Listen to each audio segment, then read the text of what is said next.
आज की मोटिवेशनल कहानी, ये कहानी है एक अभ्यर्थी की, ये कहानी है उस बेरोजगार बच्चे की, ये कहानी है हर घर के उस चिराग की जो जलने से पहले एक प्रयास की वजह से रुक जाता है। ये कहानी है माता पिता की आंखों में देखे उस सपने की जो सपना सिर्फ एक प्रयास की ओर रुक जाता है। कभी आपने देखा है कि ठहरा हुआ पानी कैसा लगता है? बहुत गंदा लगता है, लेकिन वही पानी बहता हुआ बहुत अच्छा लगता है। जब पानी ठहरता है तो गंदगी को आमंत्रित करता है। ऐसे ही किसी भी प्रतियोगी परीक्षा की जो बच्चे तैयारी करते हैं, जब वो ठहर जाते हैं, और ठहरना भी कब, जब बहुत मेहनत की लेकिन जब एक प्रयास की आवश्यकता पड़ती है, तब जाके मन में एक ऐसा विचार आता है कि पूरी की गई मेहनत रुक जाती है। आज की एक छोटी सी कहानी, और वो कहानी है आपसे जुड़े हुए प्रत्येक उस बच्चे की जो अंतिम प्रयास से पहले हार मान लेता है। एक प्रयास और। किसी एक महानगर में एक राजा रहता था, बड़ा प्रसिद्ध राजा था, और उस प्रसिद्ध राजा से कोई मिलने आता है। जब कोई मिलने आता है तो विदेशी व्यक्ति था, विदेशी आगंतुक था, और एक बहुत सुंदर पत्थर लेके आता है। पत्थर बहुत कीमती था। जैसे ही राजा ने उस पत्थर को देखा, बहुत खुश हुआ। इतना सुंदर, इतना बड़ा कीमती पत्थर। राजा ने खुश होकर अपने मंत्री को आदेश दिया कि इस पत्थर की एक भगवान की प्रतिमा बनाइए, भगवान विष्णु की प्रतिमा बनवाइए। राजा का आदेश था, महामंत्री को दिया गया। महामंत्री उस पत्थर को लेकर तलाश में निकला कि नगर का सबसे अच्छा मूर्तिकार कौन, क्योंकि राजा का आदेश है और मूर्ति भव्य बननी चाहिए, पत्थर यदि भव्य है। होता है ना मुमन कि मुख्यमंत्री या प्रधानमंत्री किसी भर्ती को निकालते हैं तो वो आरपीएससी को आदेश देते हैं, यूपीएससी को आदेश देते हैं, कोई भी बोर्ड जो होता है, आरबीसी बोर्ड है, उसको आदेश देते हैं। तो वही कहानी है, अपने जीवन से जोड़िएगा इस कहानी को। उन्होंने उसको आदेश दिया। महामंत्री एक प्रकार से मान लीजिए आप एक बोर्ड है, एक संस्था है, जिसको आदेश दिया गया कि एक अच्छे व्यक्ति की तलाश की जाए, क्योंकि हमें राज्य के लिए एक बहुत कुशल व्यक्ति की आवश्यकता है जो अच्छी मूर्ति का निर्माण करे। मंत्री महोदय पहुंचे, सर्वश्रेष्ठ मूर्तिकार आवेदन आमंत्रित किए गए, और जो सर्वश्रेष्ठ मूर्तिकार था उसको दिया गया वो पत्थर। महामंत्री ने कहा कि इस पत्थर से एक सुंदर मूर्ति बनानी है। यदि आप ये मूर्ति बनाने में कामयाब होते हैं तो आपको 100 स्वर्ण मुद्राएं मिलेंगी। मूर्तिकार बड़ा खुश हुआ, 100 स्वर्ण मुद्राएं मिलेंगी, और तुरंत वो अपने औजार निकाल के लग गया। होता है कि जब वैकेंसी आती है आप लोग बड़े प्रफुल्लित होते हैं, खुश होते हैं, और आवेदन करने के बाद आप अपने औजार निकाल के लग जाते हैं, तैयारी कर रहे हैं आप लोग। वैसा ही उस मूर्तिकार ने किया। अब मूर्तिकार उस औजार से लगातार उस पत्थर को तोड़ रहा है, लेकिन पत्थर ऐसा है टूट ही नहीं रहा है। बहुत मेहनत कर रहा है, पूरे दिन लगा रहा, 2 दिन लगा रहा, 10 दिन का टाइम दिया गया था। मूर्तिकार बड़ा परेशान हो गया।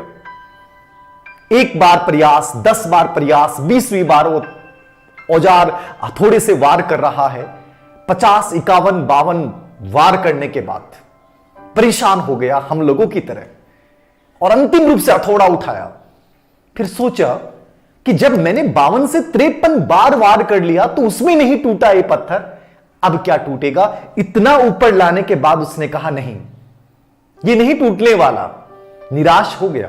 हमारे साथ होता है। आप में से बहुत से बच्चे मुझे कहते हैं कि सर भर्ती आगे चली गई, सर मैं इतनी बार असफल हो गया, अब क्या होगा जब हर बार मैं 1 नंबर से रह जाता हूं, हर बार मैं 1 नंबर से रह जाता हूं, अब क्या होगा। वही उस मूर्तिकार के साथ था, क्योंकि हम सभी वही मूर्तिकार हैं, वही सभी महामंत्री हैं, वही सब राजा हैं, बात वही है।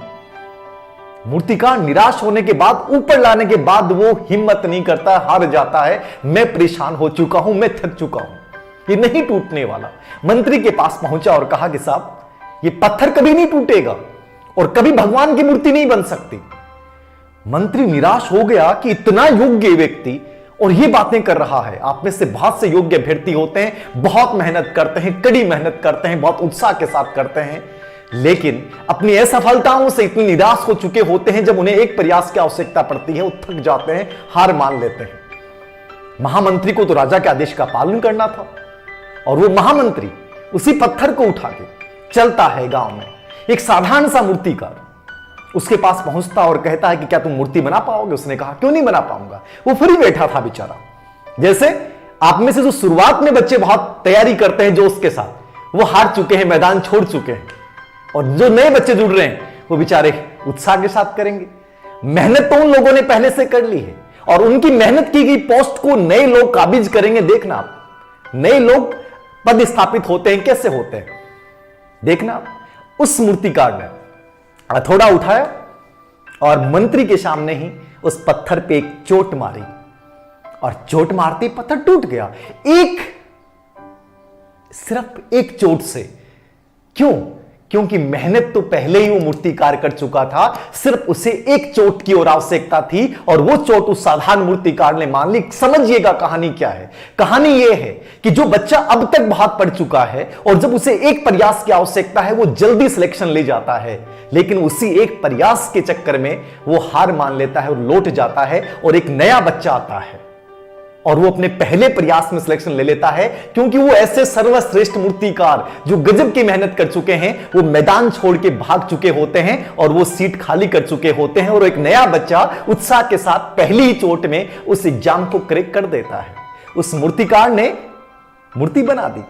मंत्री मन ही मन सोच रहा था कि काश वो मूर्तिकार सिर्फ एक और चोट मार देता तो ये पत्थर टूट जाता। दोस्तों, ये कहानी उस मूर्तिकार की नहीं है, ये कहानी किसी मंत्री और राजा की नहीं है, ये कहानी हम सबके जीवन की है। जिंदगी में याद रखना, कब तक पैरों से धूल फेंकते रहोगे, कब तक दूर स्थित तारे को देखते रहोगे, कब तक दूर स्थित तारे को देखते रहोगे, तुम जरूर तारा बनकर आसमान में चमकोगे, तुम जरूर तारा बनकर आसमान में चमकोगे, अगर बिना थके बिना रुके अथक प्रयास करते रहोगे। रुक ना जाना, सिर्फ एक चोट की जरूरत है और वो चोट हिम्मत वाली होनी चाहिए, हौसले वाली होनी चाहिए। तो लगे रहिएगा, जरूर जीतोगे।